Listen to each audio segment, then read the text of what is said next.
Arka keluar dari rumah sakit, pemuda itu berjalan gontai sambil terus berpikir.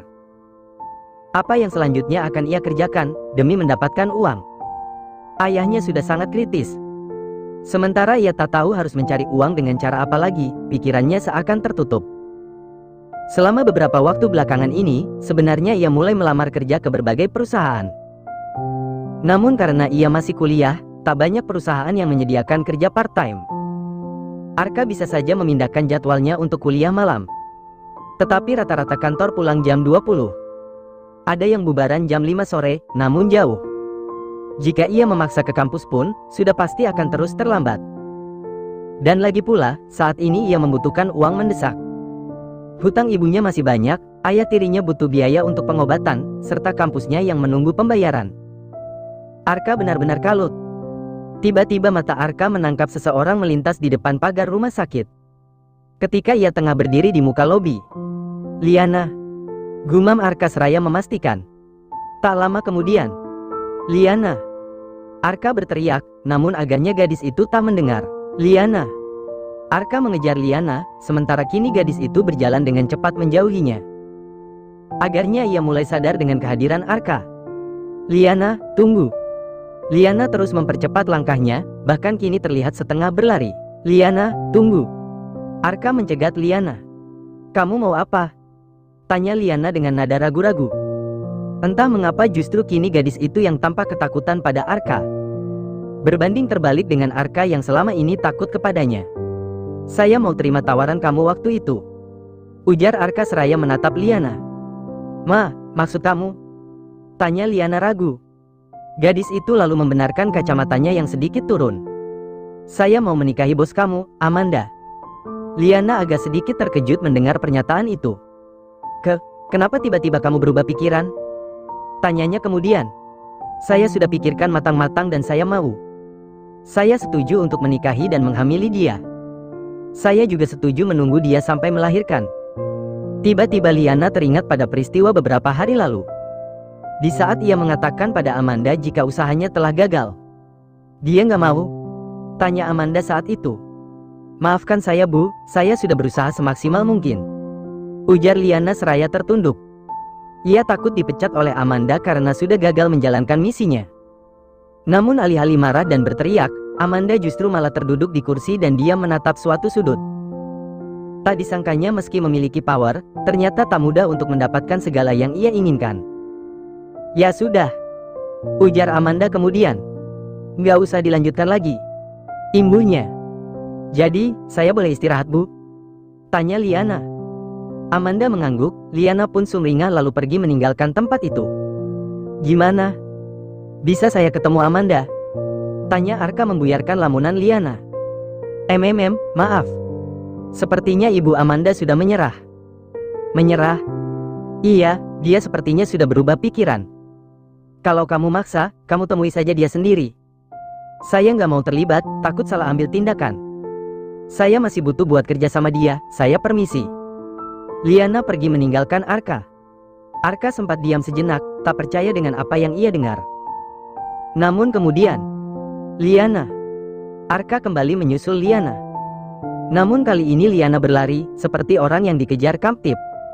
Liana, kalau saya mau menemui dia saya harus kemana? Liana makin mempercepat larinya. Arka pun kemudian kehilangan jejak perempuan muda itu. Di kantor, Amanda mereguk wine sesaat setelah jam kerjanya usai, namun ia masih berada di ruangan. Lo udah menyerah? Tanya Nindya yang sejak beberapa menit lalu mampir ke kantor wanita itu. Ya, mau gimana lagi? Orangnya nggak mau, ya udah. Daripada Liana ribet, gue tugasin itu mulu. Mending dia balik jadi copywriter buat produk-produk perusahaan gue. Ya, lo cari ke cowok lain. Banyak tahu, men. Mau yang usia berapa aja, ada. Yang lokal ataupun blasteran, bisa dicari. Tukas Nindya. Males gue, entar kayak kejadian waktu itu. Pada banyak maunya. Kan gue cuma mau cari suami bayaran sementara, yang bisa kasih gue anak. Iya, maksud gue. Mungkin di tempat lain, ada. Males mesti nyari-nyari lagi. Punya anak gak punya anak juga sama aja. Kalaupun emang gak ada penerus, gue kasih ini perusahaan ke orang lain. Buat Eloke atau siapa gitu. Hati-hati, men. Ucapan adalah doa loh. Nindya mereguk es teh manis yang ia pesan dari kantin kantor. Ya biarin aja. Toh juga doa gue nggak buruk-buruk amat. Mulia loh, gue mau ngasih nih perusahaan gue ke Elo. Keduanya lalu sama-sama tertawa. Tiba-tiba telepon Nindya berdering, tak lama kemudian ia pun mengangkat telepon tersebut. Apa? Teriak Nindya dengan wajah penuh ketakutan. Kenapa, Nin? Tanya Amanda tak kalah paniknya. Men, Rani. Ujar Nindya penuh kecemasan. Ia lalu buru-buru mengambil tasnya yang terletak di sofa. Rani, kenapa? Rani, dia. Nindya tampak mondar-mandir tak karuan. Kenapa? Tanya Amanda semakin panik. Dia mau melahirkan. Nindya berujar dengan susah payah. Loh, kan masih lama. Masa iya sekarang, prematur dong. Udah cepetan, men. Rani tuh ditendang suaminya tadi katanya. Apa? Amanda shock, lalu buru-buru mengambil tas tangan dan kunci mobilnya. Detik berikutnya, mereka pun berlarian ke halaman parkir. Amanda mengemudikan mobilnya sendiri. Karena jika menggunakan jasa supir, sudah pasti supirnya akan sangat berhati-hati. Namun kali ini ia bisa mengemudikan mobilnya dengan kecepatan tinggi. Men, awas, Maan. Nindya berteriak ketika Amanda hampir saja menabrak mobil lain di sebuah jalan. Men, pelan aja. Minggir, men. Oh, wow. Awas, men. Nindya berisik di sepanjang perjalanan, sementara Amanda terus fokus ke depan. Beberapa kali ia menerobos lampu merah. Sampai kemudian. Nin, rumah sakit mana? Haduh, Nindya menepuk dahinya. Gue lupa nanya lagi, men. Amanda menghela nafas. Kali ini mereka sengaja stop di pinggir jalan, karena tak tahu arah dan tujuan. Nindya mencoba menghubungi nomor Rani. Nggak diangkat lagi, kayaknya dia lagi melahirkan deh sekarang. Parah banget itu suaminya. Ujar Nindya dengan nada lemah. Gue akan suruh orang gue untuk nyari suaminya itu. Bakal gue bikin nyesel dan minta maaf sama Rani. Amanda berkata penuh dendam. Gue rasa sih, suaminya ngamuk karena Rani gugat cerai. Atau bisa jadi juga ngebecerai, tapi terhalang karena Rani lagi hamil. Tahu deh, nggak ngerti gue otak laki-laki model gitu.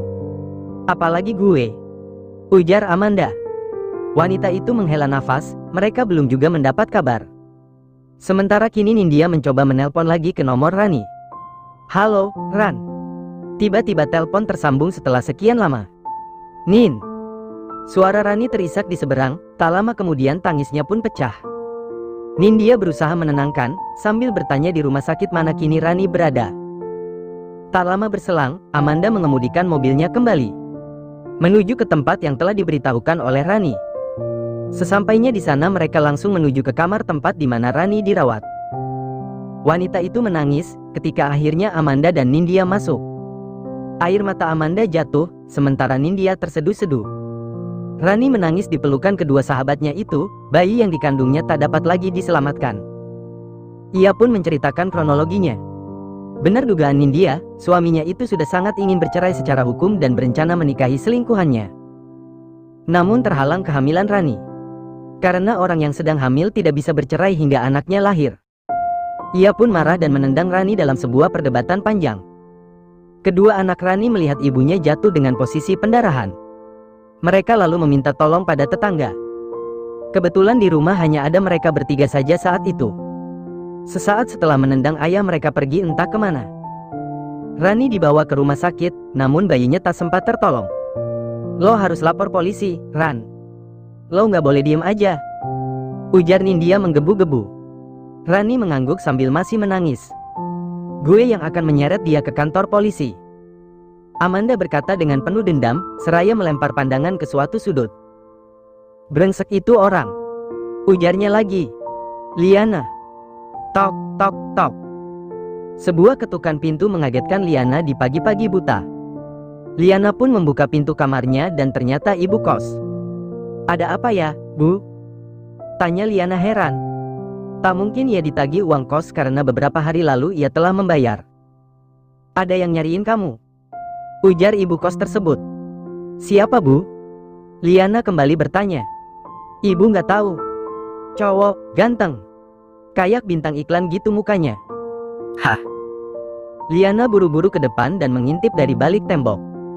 Seketika ia pun terkejut lalu menutup mulut. Benar dugaannya, itu adalah Arka. Entah bagaimana Arka bisa menemukan kosnya ini, yang jelas ia harus kabur. Liana berjalan perlahan, agar tak terdengar langkahnya. Ia kembali ke kamar, mengambil tas, dompet, lalu mengunci pintu dan mengendap lewat pintu pagar belakang. Perlahan ia pun berjalan lalu berlari menuju jalan raya. Namun tiba-tiba Arka sudah berada di depan matanya. Liana, saya mau bicara sama kamu. Kenapa kamu menghindari saya? Liana mencari jalan lain, namun kini Arka mencekal lengan perempuan itu dan mengambil paksa handphone dari tangan Liana. Saya teriakin copet ya? Ancam Liana. Silahkan, saya nggak takut. Saya akan bilang kalau kita sepasang kekasih yang lagi berantem, ayo teriak. Liana pun menghela nafas. Arka, ibu Amanda itu nggak mau dipermainkan. Tipikalnya dia, kalau udah menyerah ya menyerah. Lagian kemarin-kemarin pas dia gigi banget ngejar kamu kemana aja? Saya nggak mikir panjang saat itu, sekarang saya bener-bener butuh uang. Jawab Arka. Kamu bilang udah bisa dapat uang sendiri. Udah habis. Sekarang lo nyesel kan? Nyesel kan? Nyesel kan? Ujar Liana dengan menirukan nada lagu yang Lex, namun ekspresi wajahnya sangat datar. Li, kita lagi nggak bercanda. Ujar Arka. Saya nggak bercanda. Jawab Liana. Saya butuh, kamu hubungi Amanda sekarang. Bilang kalau saya berubah pikiran. Tapi Bu Amanda akan marah, kalau saya terkesan pelin-pelan. Saya udah bilang nggak berhasil dan dia udah menyerah. Ya apa salahnya bilang ke dia, kalau saya berubah pikiran. Arka, itulah yang membedakan Bu Amanda dari kita semua. Kenapa dia bisa menjadi CEO di usia yang terbilang cukup muda? Karena dia akan membuang serta melupakan hal yang sudah tidak penting baginya dan terus bergerak maju. Saya yakin Bu Amanda juga udah nggak mau membahas hal ini lagi. Kalau terus saya paksain, saya nanti yang kena semprot. Telepon dulu, sekali aja. Please. Arka memaksa. Liana pun tak bisa berbuat apa-apa lagi. Ia menuruti saja apa yang menjadi kehendak Arka. Telepon tersambung namun tak diangkat. Tuh kan gak diangkat, pasti dia sibuk. Liana mencobanya lagi bahkan sampai 4 kali, namun Amanda juga tak mengangkat. Ia lalu memberanikan diri untuk mengirim pesan singkat bahwa Arka telah merubah keputusan. Tak ada jawaban pula. Kali ini Arka menghela nafas dan membuang pandangan ke bawah. Seketika Liana menghindar dan tuing. Liana kabur dari Arka. Namun tak lama kemudian ia mendapat sebuah panggilan dari Amanda. Awalnya ia biasa saja, namun detik berikutnya ia pun berteriak. Arka, tunggu. Liana pontang-panting mengejar Arka yang sudah entah di mana. Ia baru saja mendapatkan perintah dari Amanda untuk membawa pemuda itu kepadanya. Aduh, mana sih itu anak, cepet banget ngilangnya kayak copet pasar. Arka. Liana terus berlarian dan mencari ke sana kemari. 2 hari kemudian Liana masih tak berhasil menemui Arka. Kemarin dia tidak ada di kampus dan hari ini pun sepertinya tak akan bertemu. Liana juga sempat menyambangi rumah Arka, namun tak ada siapapun di sana. Ia tidak tahu jika saat ini keluarga Arka tengah sibuk bolak-balik ke rumah sakit. Sehingga rumah mereka kadang kosong. Liana pun tak berani masuk ke kantor, karena Amanda pasti akan terus menanyakan perihal Arka. Ia bahkan sangat jarang membalas pesan maupun mengangkat telepon dari Amanda. Ia hanya berkata jika saat ini Arka tengah mempersiapkan diri. Sementara di suatu sudut, Arka tampak terpaku. Baru saja ia mendapat telepon dari pihak kampus, bahwa ia akan dicuti paksakan. Karena tidak mampu membayar pada tenggat waktu yang telah ditentukan. Padahal ia sudah sedikit lagi selesai, akan lebih lama jika harus menunggu selama 1 tahun lagi. Jika sudah lulus, ia ingin sekali bekerja dan tak melulu harus mengandalkan dunia entertain yang tak pasti. Namun kini semua harapannya pupus. Arka. Tiba-tiba Liana muncul, namun Arka hanya menatapnya dengan tatapan lesu. Gak perlu lagi. Ujar Arka. Kuliah saya udah telat dibayar. Lanjutnya kemudian. Arka berbalik arah, Liana kini gantian mengejar. Arka, Bu Amanda bilang dia udah setuju. Dia mau kalian segera ketemu dan menikah. Arka masih diam, ia terus melangkah gontai. Kali ini Liana yang terserang emosi, ia tidak tahu apa maunya Arka. Ia merasa bocah itu sudah mempermainkannya. "Arka, saya udah memperjuangkan kamu ya," teriak Liana. Kali ini Arka menghentikan langkah dan menoleh, ia menatap tajam ke arah Liana. "Buat apa lagi Liana, semua udah telat. Saya mau menikahi Amanda itu atas asas manfaat. Supaya saya bisa bayar uang kuliah saya yang udah nunggak. Sekarang saya udah dicutikan paksa, apalagi yang mesti saya bayar?" "Ada," Liana berkata sambil menatap Arka dalam-dalam. "Hutang-hutang ibu kamu belum lunas, biaya pengobatan ayah kamu yang gak sedikit." Kali ini Arka terdiam, benar apa yang dikatakan Liana barusan. "Apa kamu tega dengan mereka? Tega gak mikirin hidup mereka? Kamu mau menyerah gitu aja sama keadaan?" Arka makin terdiam. Namun tak lama kemudian sebuah mobil mewah tiba di hadapan mereka. Seorang supir keluar dan membukakan pintu. Arka menatap Liana, dan Liana mempersilahkan pemuda itu untuk masuk. Arka masuk ke dalam mobil tersebut. Tak lama kemudian Liana pun menyusul dan duduk di sisinya. "Kita mau kemana?" tanya Arka pada Liana. "Pak, jalan pak." Liana memerintahkan supir untuk segera tancap gas. Sementara ia tak menjawab pertanyaan Arka, bahkan menoleh pun tidak. Arka tak banyak bicara lagi setelah itu. Ia hanya diam saja ketika akhirnya mobil yang membawa mereka tersebut mulai merayap. Toh kalau terjadi hal yang tidak diinginkan, dia bisa melawan kedua orang ini dengan tangannya sendiri. Arka jago bela diri, sementara kekuatan dua lawannya ini tak akan sepadan bila berhadapan dengannya. Sang supir terlihat sudah berumur dan tampak seperti orang yang jarang berolahraga.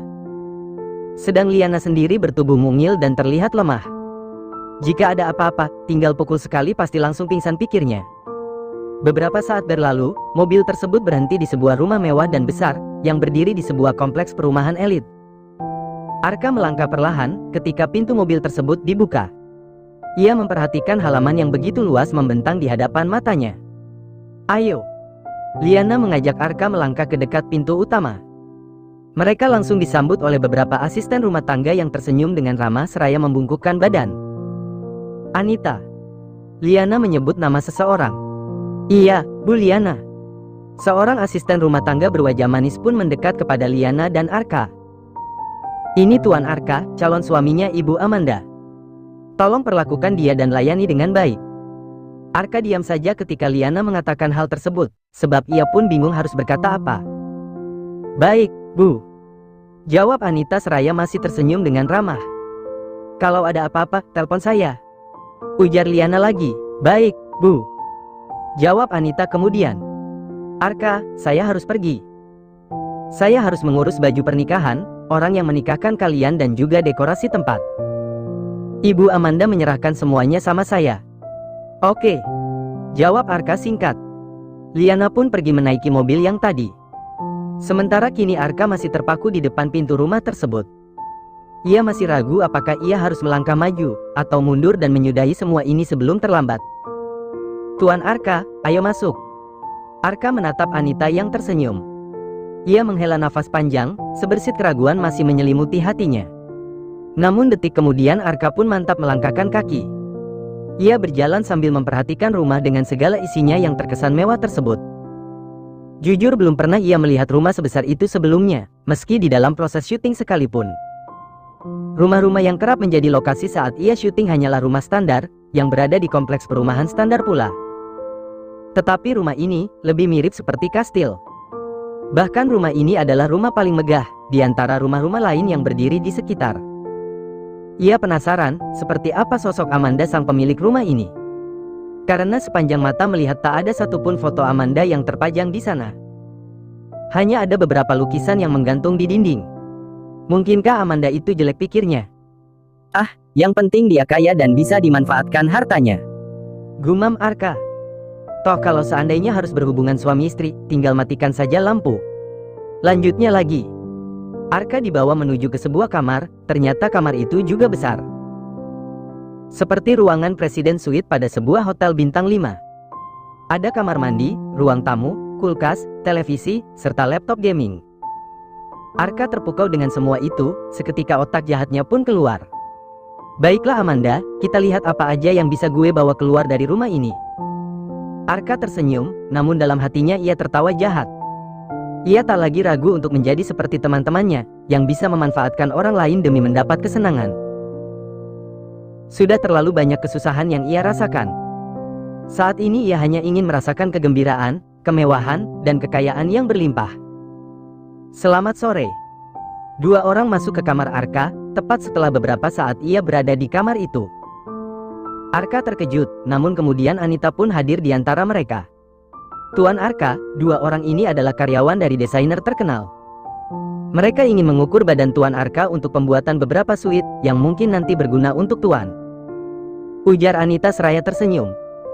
Arka lalu mengiyakan, para karyawan desainer itu mulai meminta izin untuk mengukur badannya. Selesai diukur, ia melihat katalog warna dan model suit yang diproduksi oleh mereka. Arka terdiam melihat harganya yang mencapai puluhan juta rupiah. Namun kemudian ia pun tersenyum penuh kemenangan. Kesempatan jangan disia-siakan, pikirnya. Saya pilih yang model ini dan ini. Ujar Arka kemudian. Mereka mencatat keinginan Arka, lalu beranjak meninggalkan tempat itu. Ketika semuanya keluar, Arka mengunci pintu lalu merebahkan diri ke atas tempat tidur yang begitu empuk dan besar. Hah. Arka menarik nafas dan lagi-lagi tersenyum. Enak juga jadi orang kaya. Ujarnya sambil menatap langit-langit kamar. Kalau kayak gini, gue nggak usah capek-capek kerja. Tinggal gue minta aja duitnya itu cewek sesuka hati. Tak lama kemudian Arka teringat pada kedua sahabatnya. Ia lalu menelpon Rio dan juga Doni yang kebetulan tengah berada di kos masing-masing. Serius, bro? Tanya Doni antusias. Rio pun tak kalah antusiasnya, mereka senang akhirnya Arka mengambil keputusan itu. Apa gue bilang, kerjaannya enak. Ujar Doni sambil tertawa-tawa. Yoi, bro. Lahir batin enak ini mah, no debat. Ujar Arka sambil senyum-senyum sendiri. Untung belum diambil orang, bro. Celetuk Rio. Kalau diambil orang, sayang banget tuh. Lanjutnya lagi.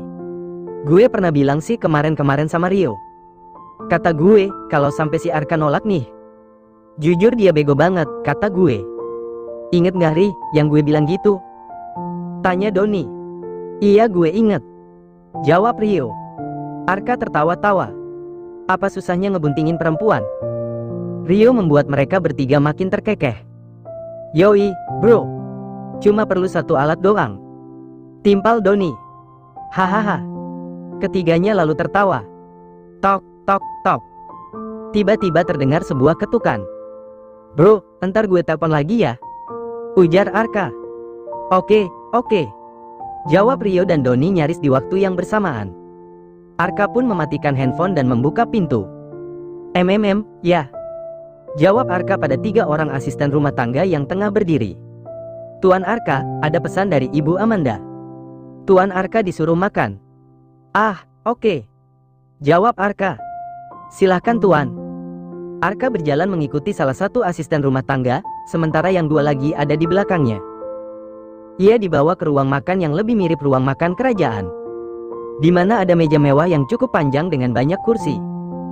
Arka duduk di salah satu kursi tersebut dan tak lama makanan pun disiapkan. Silahkan. Ujar salah satu asisten rumah tangga pada Arka. Arka diam, ia tidak biasa jika makan dilihat banyak orang. Namun para asisten rumah tangga tersebut akhirnya mengerti, mereka lalu meninggalkan Arka sendirian di sana. Arka mengeluarkan handphone dan memfoto makanan tersebut, sebelum akhirnya disantap sampai habis. Sementara di penthouse, Amanda tengah mereguk segelas wine. Ketika Nindya begitu bersemangat berbicara padanya. Akhirnya itu bocah, mau? Tanya Nindya sambil tak henti-hentinya tersenyum bahagia. Amanda mengangguk lalu mereguk habis wine yang ada di tangannya tersebut, dan menambahkan lagi dari botol. Wah selamat ya, selamat melendung. Tukas Nindya. Amanda tersedak lalu tertawa. Gue belum bayangin itu sih. Gue tanya-tanya ke teman kita yang lain, katanya malam pertama itu sakit banget. Ujar wanita itu. Ah, nggak juga. Gue langsung enak. Besoknya gue yang minta lagi, nggak lama gue tekdung. Ujar Nindya. Lo jangan ngasih harapan palsu ya, Nin. Entar kalau sakit, gue gebuk lo besoknya. Hahaha. Asal si Arkanya pinter, enak kok. Ujar Nindya lagi. Amanda kini tersenyum. Apalagi pas hamil, men. Ujar Nindya. Maksudnya? Iya tetap begituan pas hamil. Luar biasa rasanya. Nyut-nyutan gimana gitu? Emang boleh ya? Tanya Amanda. Boleh, asal kandungan lo sehat. Dia ngeliatin lo, sambil perut lo dielus-elus gitu. Beh, rasanya kayak melayang di udara. Amanda membayangkan, namun detik berikutnya. Udah ngomongin itu mulu. Geli kan gue jadinya. Tukas wanita itu. Geli jijik, apa geli mau? Nindya menaik-naikkan alisnya. Nindi, cie-cie yang mau nikah. Apa sih, Nin? Kayak anak SMP deh. Wajah Amanda bersemu merah. Gue jadi bridesmaids, ya? Ujar Nindya lagi. Orang nikah siri doang pakai bridesmaids segala, lagu. Amanda sewot namun setengah tertawa. Ya justru itu momen bersejarah lo. Tukas Nindya. Mungkin seumur hidup, sekali itu doang lo bakalan nikah. Kan lo gak pernah mau punya suami, jadi ya momen gitu harusnya diabadikan buat kenang-kenangan. Lanjutnya lagi. Iya sih. Amanda tampak berpikir. Udah, ntar gue yang atur. Ujar Nindya kemudian. Tapi, gue gak mau yang heboh banget ya. Nin. Iya, pokoknya simple, elegan, estetik, instagramable. Jangan posting di Instagram juga. Entar bapak dan emak tiri gue tahu. Ujar Amanda. Ya kagak, men. Maksud gue instagramable itu, kalau difoto dan diposting jadinya cakep. Bukan berarti harus diposting juga di sana. Ya udah deh, pokoknya lo atur aja. Sip. Nindya memeluk Amanda dengan gemas. Nin, sakit. Ujar Amanda memberontak sambil tertawa. Gue seneng, men. Akhirnya lo akan dijamah sama laki-laki. Apaan sih? Keduanya lalu kini sama-sama tertawa.